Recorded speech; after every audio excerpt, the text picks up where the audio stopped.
Greetings, students. This is Dr. Elena Baker in the Department of English at Rockingham Community College. I'm so excited to talk with you today about something very important, something that should hopefully help you in your futures, your resume. So I'm going to quickly go over several elements of a resume and walk you through the process of creating one. One of the best ways to think about writing a resume is to think rhetorically. So the resume is a living document, just like you're alive and you're growing and changing, and this resume has a clear purpose, obviously to get you hired. So it's to tell potential employers about your experience, education, qualifications, certifications, passions, and any other interests that might make you an ideal candidate for a job at their organization. So if we start by thinking rhetorically, there are two important considerations to make in crafting your resume. First of all, your resume has a purpose, to get you hired. Secondly, you must identify the audience for your resume. So this might be the person who's reading the resume.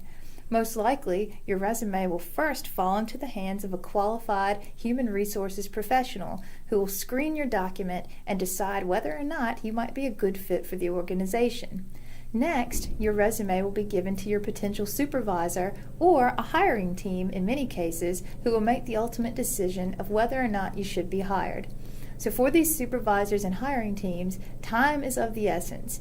Organization will become the key to making a great impression in the briefest way possible. So the key parts of a resume will include the following: your name and contact information, which you can see at the very top here. It's going to contain a summary statement of goals and your headings, which should contain information such as education, experience, and any other types of information that will help a hiring committee or at the first level, just the human resources manager, learn a little bit more about you. So let's start with your contact information. So if you notice, my name is clearly at the top of the page. This is actually a resume that I used when I was applying for some industry work a year ago before I was hired at RCC.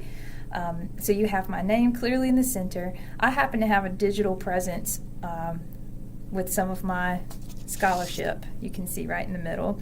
I've also included my mobile number, which that's not my real mobile number, an email address, and my home address. Sometimes that information becomes very important, so you might want to make sure that that it's in such a way that the reader can access it quickly. And you can see mine is at the very top of the page when you're looking at both pages, and it's underlined, which also helps to draw the eye. As another note, it's really important to make sure that you give a phone number and an email address that you will check regularly. And regarding that email address, make sure that you use an account with a professional sounding name, such as your first and last name, maybe with a few digits. You don't want to list accounts that might put off your audience, such as hottie225@gmail.com or gunslingingace@gmail.com.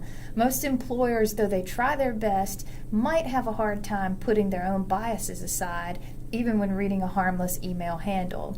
Just make sure that if you do need to create a new one, that you're going to check that email address regularly.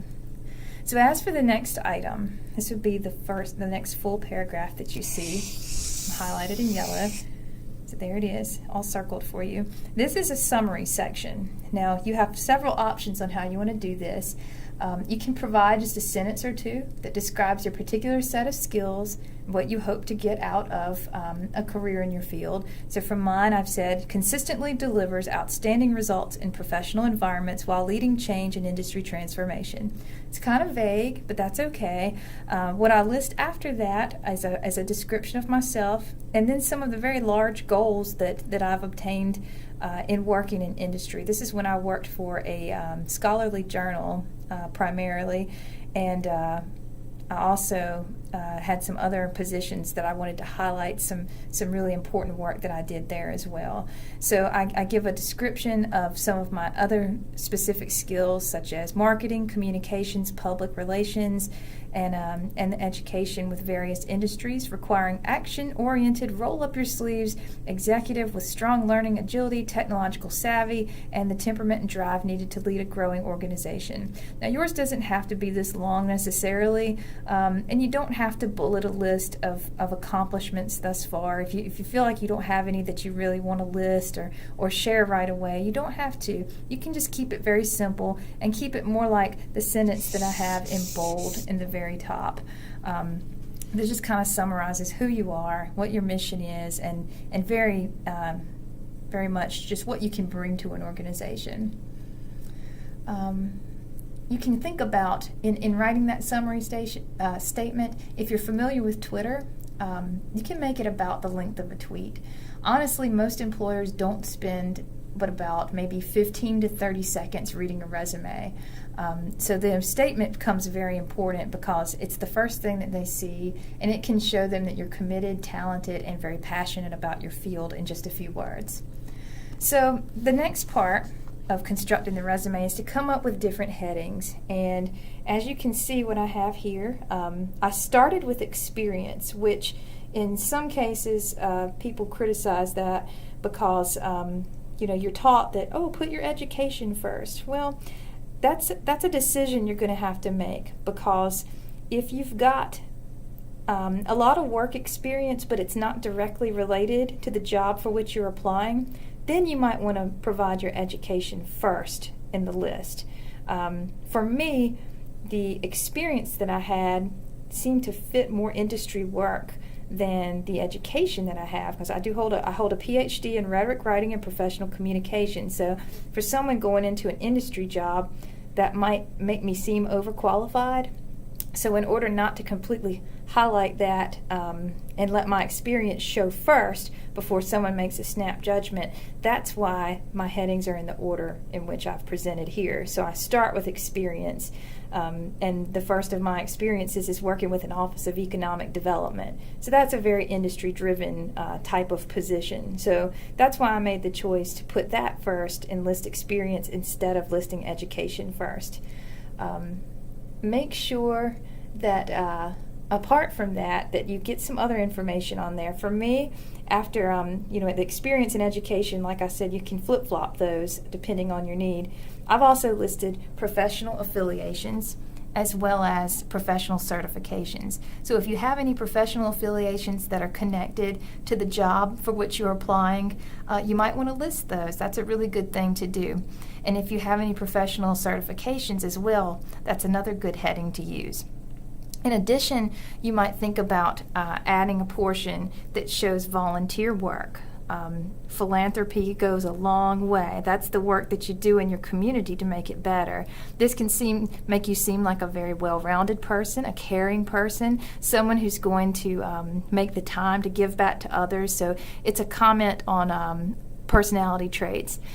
Because this was for an industry position, and because I've got so much experience with teaching and such, mine took up a lot of space, but I think it's okay for you to have 2 pages for industry.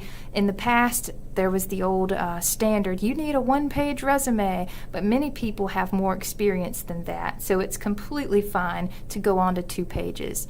You probably need to limit yourself to the 2 pages, however, because like I said, employers will only spend 15 to 30 seconds taking a look at your resume before they make a decision if they're going to call you in for an interview. So it's very important to pack a big punch in a small amount of space. So there are some other headings that you might add too if you've received any awards. So that might be a good heading to place on there. If there are any other honors or distinctions that you've gotten, maybe if you've been on the dean's list, that might be a good thing to supply under a heading. You have freedom to design your headings. If you've been published, you might want to add a publications heading. That's really important too. So take those things into consideration. When you list your information under each heading, remember that you need to list the most recent items first and include dates. Sometimes it's hard to remember the dates. If you notice under my experience, it's a bit vague for the first entry. It says summer 2017, but that's okay. That was the most present thing that I had going on when I crafted this resume and was sending it out. That's why it just says summer 2017, because that's when I'd submitted this resume to some employers. But if you notice, after that, Working Cat Pottery, 2015 to present, East Carolina University, 2013 to present, and then I get down with my years, 2013 to 2015, 2007 to 13, and on to the next page with more experience listed there. So those are some things to think about. And I've organized some subheadings under each organization where I had multiple roles. If you notice under Averett University, on this page, which was a continuation, I had several positions there. And so I've distinguished their dates by using parentheses to help with that. So just make sure that you have your information going in order from present to further back. And let's see what else. It's nice to include geographic information if that's available. If you also notice, under each entry under experience, I have the city and the state where I did that type of work. Sometimes that's important. It might be beneficial in a way to show your readers exactly where you did a thing or earned an honor. Well, I hope this helps you getting to see what a resume looks like for industry work, and I actually did send this out to some places, got some bites. Fortunately, I landed at RCC. I'm so happy to be here with you all. If you ever need any support from your friends in the English department, feel free to reach out. You can find my information on the RCC website. Come take a class with me. English 114 is a great professional writing class, and we do some more intense work with resumes and building the job material. So I encourage you to look us up and come see us in English. And if you need any other help with crafting a resume, you can also come to the Academic Resource Center, the ARC, over in the Science Building in room 113. I'm there, and there are other wonderful professional tutors who are in there as well, and we're just so excited when students come to see us. So please make use of that service, and I wish you all the very best. Thank you so much. Bye-bye.